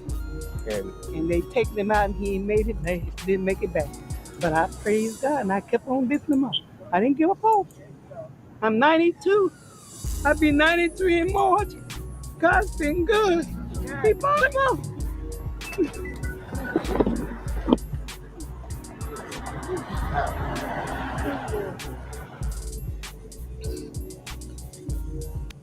Y'all got to understand that right there, baby. Y'all got to understand that. Y'all got to feel that right there. I'm 45 years old.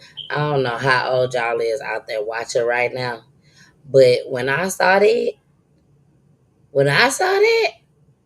I was in tears. This woman would be 93 years old in March. This boy had been in there for 28 years. The way society is right now, she wasn't supposed to make it to see him get out. I'm just saying. But baby, when you know God and God favors you, baby, I know how she felt. I don't know how she felt because I'm not 90 or going on 93 years old. But I'm a person that know God. So when you see that God done showed up and showed out, and she wasn't even supposed to be here per what society say, I'm just saying. That's something to shout about. Shout about. I think I'm put that on one of my t-shirts. Shout about. Do you hear me? Let me go. I like that. Y'all like that? I like that. Shout out to shout about. Shout about. For those that don't know, because y'all knew, some of y'all knew. And what is she talking about? I like to do this. Shout out to God. But now, I think I like saying, shout out to shout about. You better shout about it. So, let's go ahead, y'all. I see y'all in the comments, baby. I see y'all. Deanna Hancock, thank you, AFC, for supporting Peachy Tea Time and bringing her podcast to your fans. Thank you. Oh my gosh. Oh my gosh. Oh my gosh. Oh my gosh. You are so right, Deanna Hancock. Thank you so much. You are 100% right. I thank AFC Podcast so much. I was watching him literally before I even started my own podcast. Before I started my own #babies for benefits. Okay. I've been watching him for a long time, and I never thought in a million years that when I started my podcast plus my television show, because we are on Roku TV too. But I never thought that I would be able to reach out to Jay and he actually respond back to me and then turn around and play my commercial on his show. Each and every time he come live, he play my commercial and give me a big shout out. So when I tell you I am so thankful, so grateful. And I don't just see, oh my gosh, he played my video. No. I can pick up the phone right now and call him and be like, hey, Jay, hey, you think I'm playing? Let me see. Now, if he don't answer, I'm going to feel crazy. If he don't answer.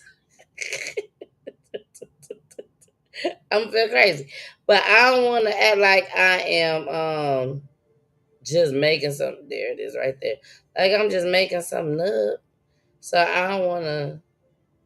There we go. Let's see if he answer. We just gonna see. You know, he may not answer. Y'all can hear. Hey, Jay. Not much. Well, we are live on Peachy Tea Time. I was just telling them how great of a mentor that you are to me. You had one of your peoples in the comments. Do you hear me? Deanna Hancock. Yes. She said, thank you, AFC, for supporting Peachy Tea Time and bringing her podcast to your fans. That was what she said. Yes. And then, of course, you already know I went on a rampage about. I'm just trying to make sure I do my part and share, make sure people see my post. And that's all I can do. I try to make sure that people have the opportunity to know that you're live and let them do what they want to. That's important. Well, I definitely appreciate it. I sure do. Definitely. You already know it. You know, I ain't even have to make this phone call, but you already know how I feel about the situation. I thank you all the time. You are excellent. You are an excellent mentor here out in this YouTube world.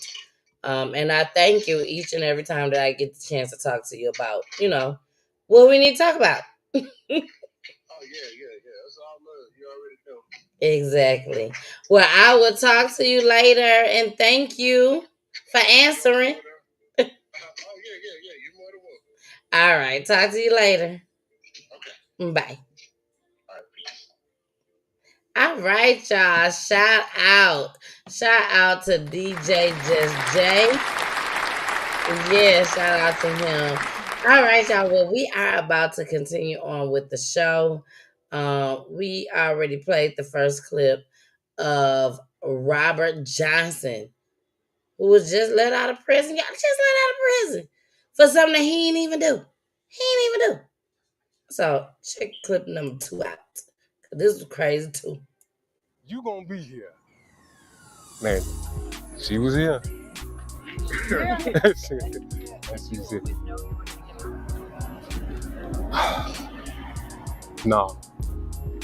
And what did you do to keep going when you were thinking that way for so long and when you were bitter? How did you do the strategy? At one point, I had lost my faith in God, and then I regained it. My grandma, she's real strong in her faith, and she raised me that way. And I didn't stray too far from it. I grasped back to it, and like I say, my family, they kept me strong, and other supporters kept me strong as well through the years. When did you start to realize this might be possible? When they took up your case with the exoneration process, when did you start to really realize you could get out of it? Well, what? Because I was really starting to lose hope. When I started to really gain hope, that's when I was introduced to a journalist from New York. Her name is Elise. I talked to her on the phone, and she told me, well, I'm not making no promises. I'll see what I can do. It was just something in her voice that gave me hope. And she talked to Allison. I don't know what she talked to her. And when Allison responded back, it was real positive, and the ball started rolling. And that's when I really started to say, this could possibly happen for me. And you got your education in there?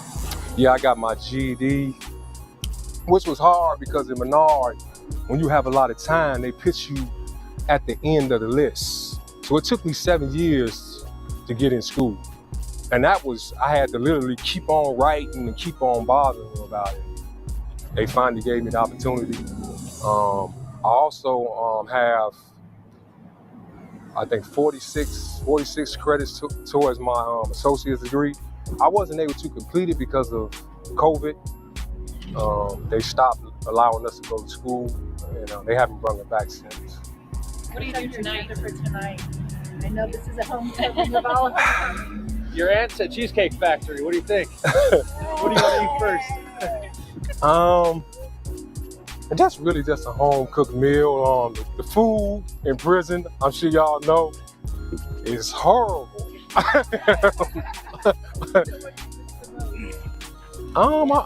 I miss my grandma's cooking. I do. Is there a certain meal or protein that you'll get tonight or the next coming days that your grandma made? I used to like when she used to cook this. I don't know, it was like corn cakes. I used to like when she do that and put butter on it. Is your grandma here behind you? Yeah, that's my grandma right there. Mary Robinson. Got that right. She never left me. Always was there for me. Gonna always be there. She took me in her house when I was 10 years old. And they take them out and he didn't make it back. But I praise God and I kept on lifting them up. I didn't give up hope. I'm 92. I'll be 93 in March. God's been good. He brought him up.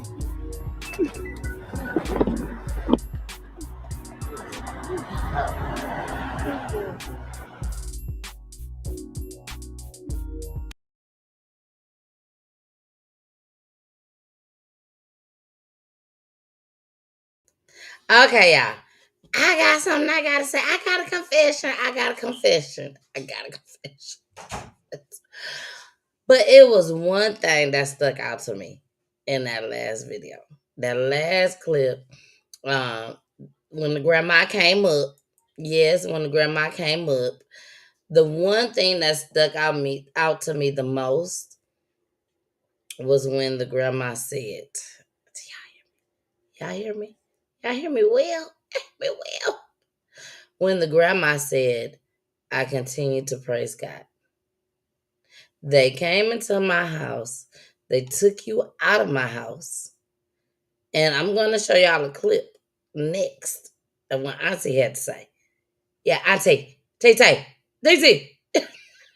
TT has something to say, Auntie. But Grandma was in the bed.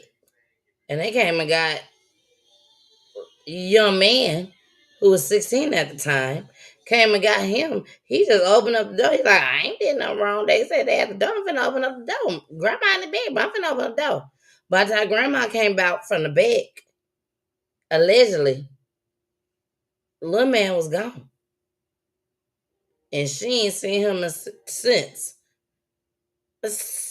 then. When y'all just saw the reunion right here on PEACHY Time. So when she said, I continue to praise God, when she knew her grandson that she had taken since 10 years old, regardless, I don't know, I wasn't there, you wasn't there, I was not there. Grandma wasn't there, I wasn't there, you wasn't there. Grandma wasn't there either. So all we could go by is they let him out. They said that he didn't do it. They know apparently for a fact that he didn't do it because they let him out. He didn't do it. And y'all left him in there for 28 years?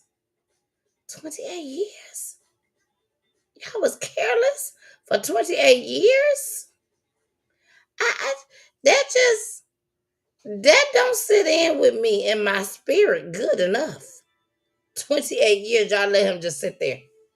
And now all of a sudden, damn it, let me get a round of applause because I done figured out that he was not supposed to be here. One more again. He was not supposed to be here. He was not supposed to be here. And y'all just not figuring this out 28 years later? All right, y'all.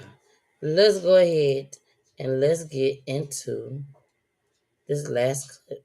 Here we go. Family of Robert Johnson is eagerly anticipating his release from prison. He has spent nearly 30 years behind bars for a murder he says he did not commit. His conviction was vacated yesterday, and the court approved his release today. WGN's Jewel Hillary is live at 26 in California with more on Robert Johnson's soon-to-be freedom. Hello.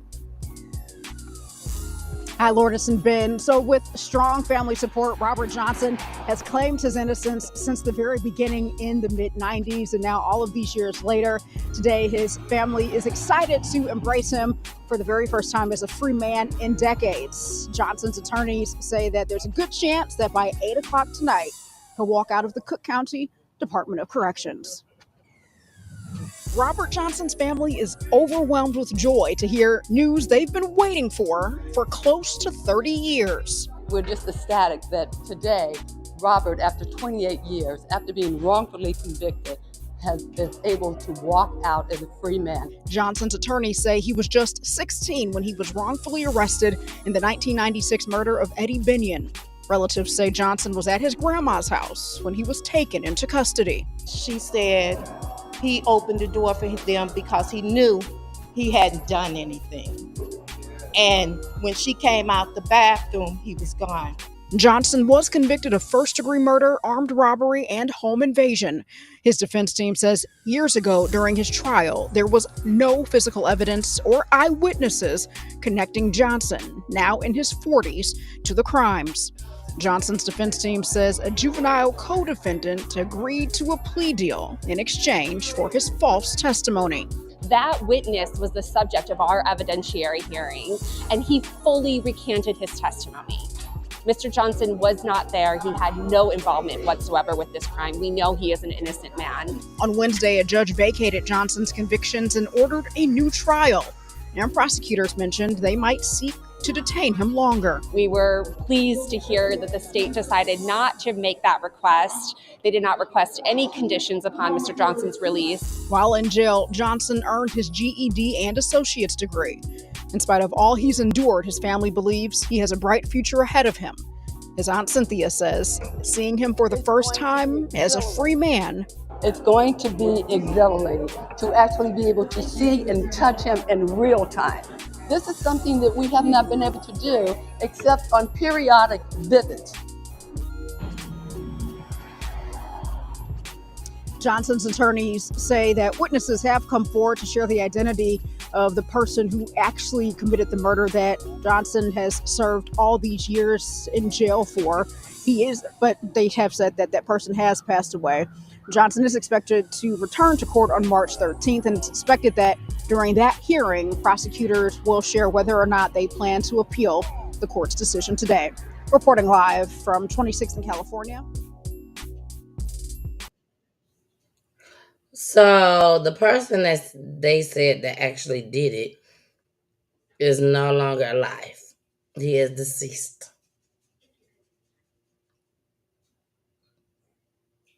He is deceased, and now y'all finna let Robert Johnson Jr. out.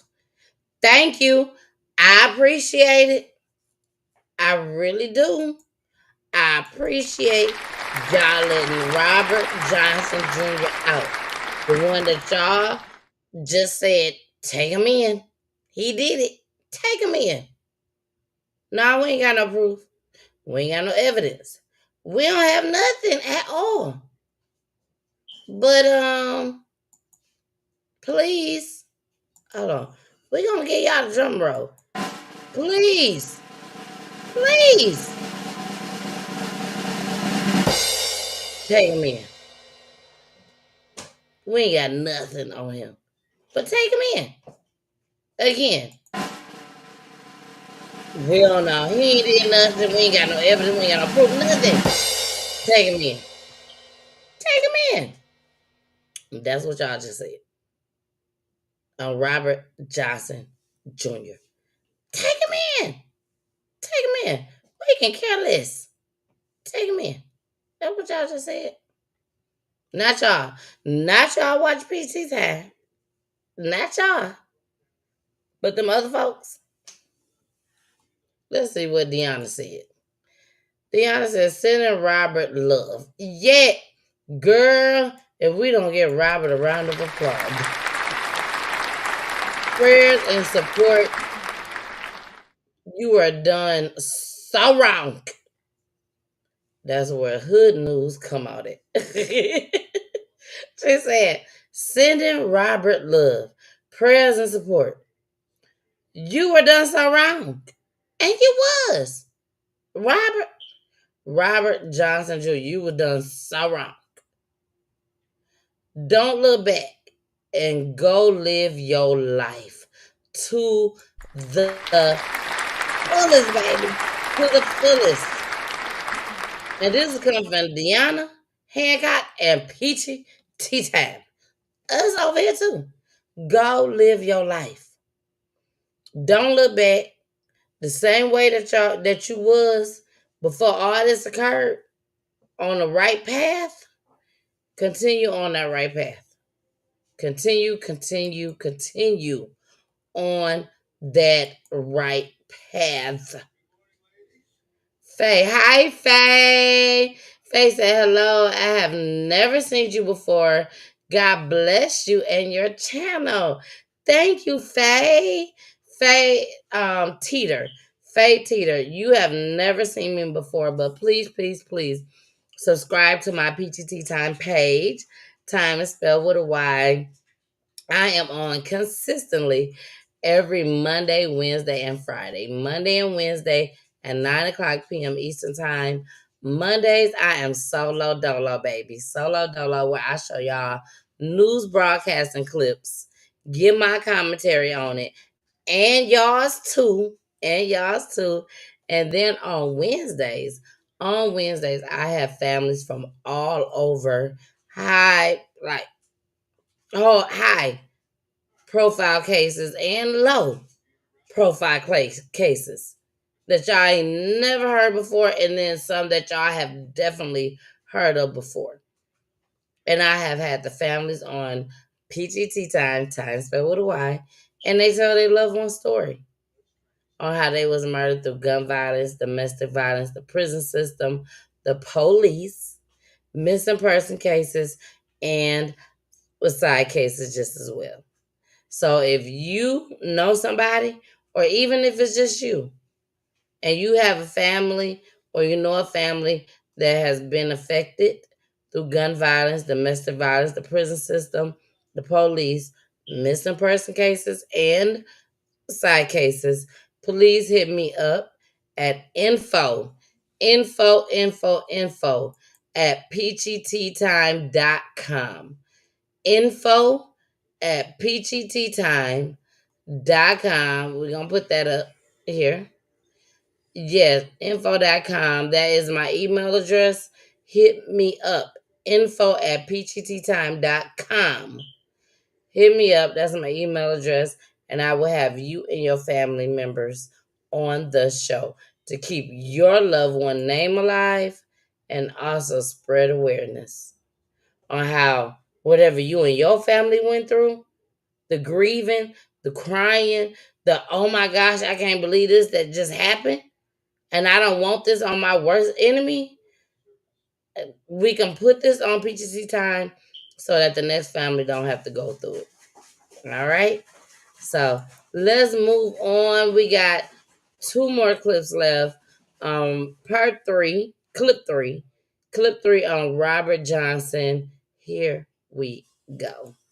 Love you guys. Family of Robert Johnson is eagerly anticipating his release from prison. He has spent nearly 30 years behind bars for a murder he says he did not commit. His conviction was vacated yesterday, and the court approved his release today. WGN's Jewel Hillary is live at 26 in California with more on Robert Johnson's soon-to-be freedom. Hello. Hi, Lourdes and Ben. So with strong family support, Robert Johnson has claimed his innocence since the very beginning in the mid-90s. And now all of these years later, today his family is excited to embrace him for the very first time as a free man in decades. Johnson's attorneys say that there's a good chance that by 8 o'clock tonight, he'll walk out of the Cook County Department of Corrections. Robert Johnson's family is overwhelmed with joy to hear news they've been waiting for close to 30 years. We're just ecstatic that today, Robert, after 28 years, after being wrongfully convicted, is able to walk out as a free man. Johnson's attorneys say he was just 16 when he was wrongfully arrested in the 1996 murder of Eddie Binion. Relatives say Johnson was at his grandma's house when he was taken into custody. She said he opened the door for them because he knew he hadn't done anything. And when she came out the bathroom, he was gone. Johnson was convicted of first-degree murder, armed robbery, and home invasion. His defense team says years ago during his trial, there was no physical evidence or eyewitnesses connecting Johnson, now in his 40s, to the crimes. Johnson's defense team says a juvenile co-defendant agreed to a plea deal in exchange for his false testimony. That witness was the subject of our evidentiary hearing, and he fully recanted his testimony. Mr. Johnson. All right. I'm sitting here like, I know I saw her, and I know they saw her. So I said, let me take it down right now. Okay, right now. So we are down to our last clip.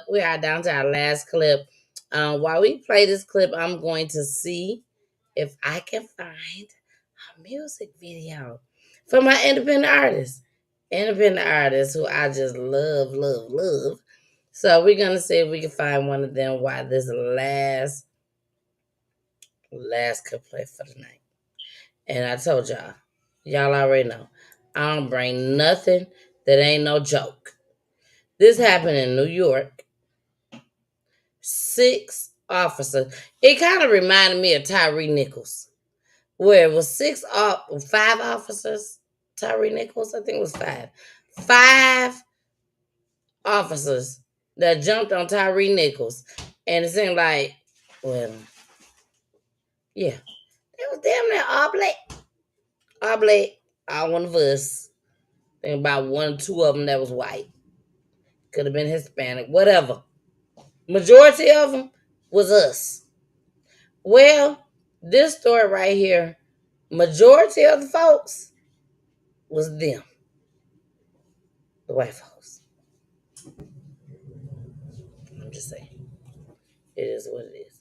So, this is 6, not 1, not 2, not 3, not 4, not 5, but 6 correctional officers in New York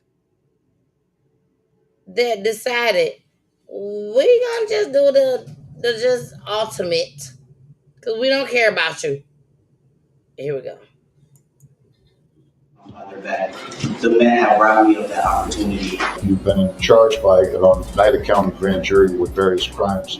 It's out of count, which is murder in the second degree. Grand jury Oneida County. Racist murderer! This is not that bitch! Get him bail! No bail! That's it! You want that shit? Outbursts of emotion in court today as correction officers are arraigned on murder charges in the death of Robert Brooks.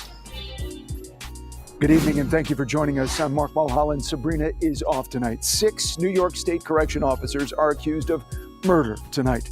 Prosecutors identified the men who they say took the life of inmate Robert Brooks at Marcy Correctional in December. Tessa Bentulin was in Oneida County Court today as one after another, the handcuffed defendants pleaded not guilty. Tessa joins us now live from Utica. And Tessa, the reaction from people in the court was an indication of how emotionally charged this case is.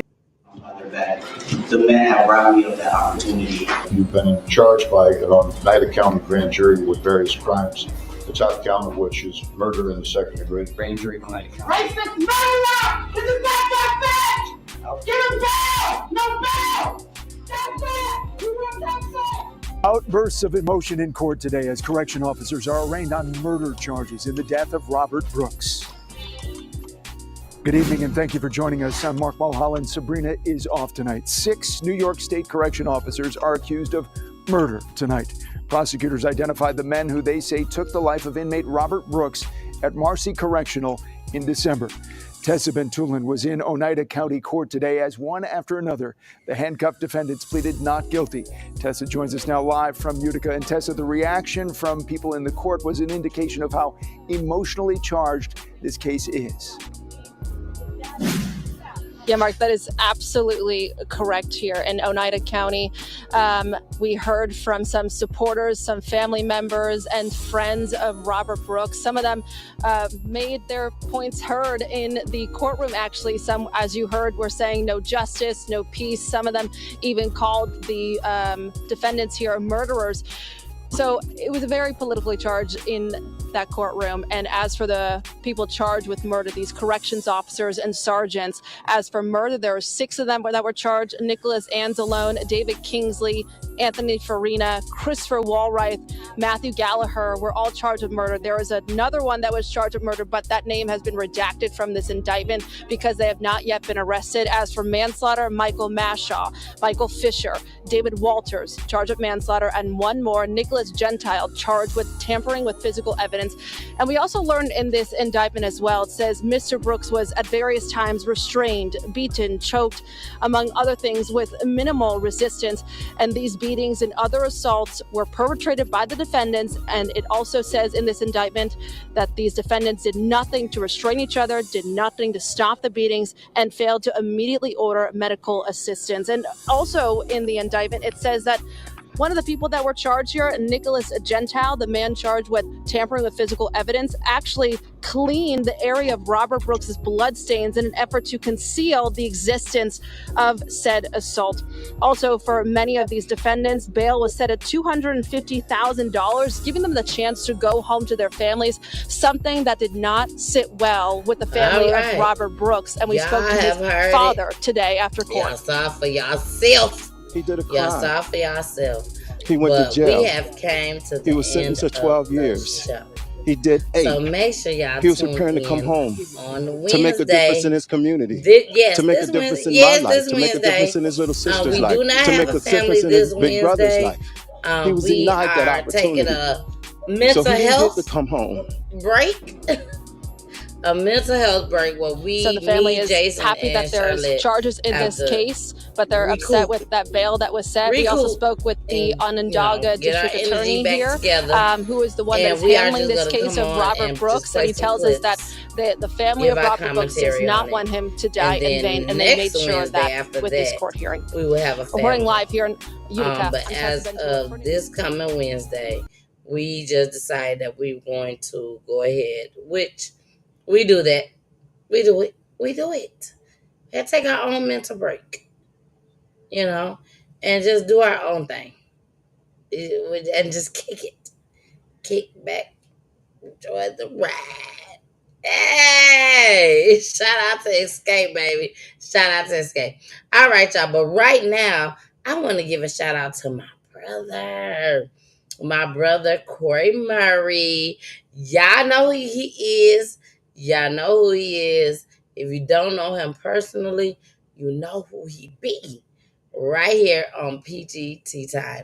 And he will be back with us very, very, very soon. I know he will. We love him over here at PG Tea Time. That's him right there. And that's me over there with the dress and the pigtails with my mama. With my mama holding me. And my daddy over there with Corey like, what? Full of that. Let me stop. Just get my mama know that song. All right, y'all. So we are about to get into this. It ain't no video, but it's just a song that my brother wrote. Shout out to the girl Nisha that helped him with the song. This is just 2 minutes and about 36 seconds of the song. So I hope you guys like it. A lot of y'all already do love it. But here we go, and we out of here, and I will see y'all on Wednesday. Bye.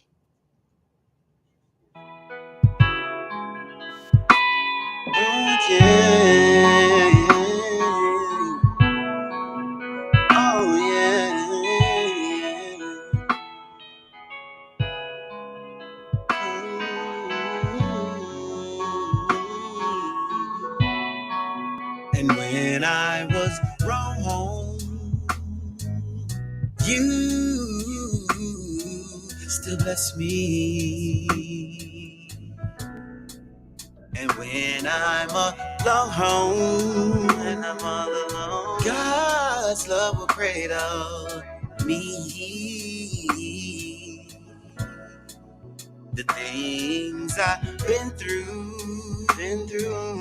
I won't need any more.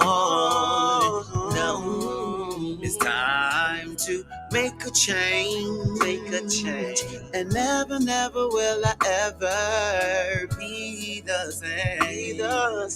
Lord, exit us, and lead me out. Oh yeah,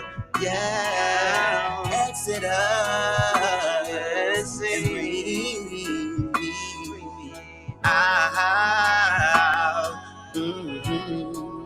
I know that you're tired of me doing things my own way. Oh yes, you are. When you speak, I move. When you speak, I listen. Carry me so far away. Your will, I will obey. Sat me down on solid ground. Lift me up, and I'm stronger now. Surrendering my all to you. I ain't giving up till your spirit move. Holding on to your changing hand. Direct me, Lord, to the master plan. I'm loving you with all my heart, and I'm waiting for you to exit us, and lead me out. Oh yeah. Having computer issues? Can't find a nearby computer store or tech? No need to worry, Computer Tech is a computer repair mobile service. Not in Georgia, no need to worry, Computer Tech can remote into your computer as well. Prices are starting as low as $40. Services are virus removal, data recovery, data transfer, hardware installation, software installation, computer tune-up, laptop and desktop, home and online. Contact 404-405-8515 and ask for Tony, and don't forget to tell them Ms. Peachy sent you.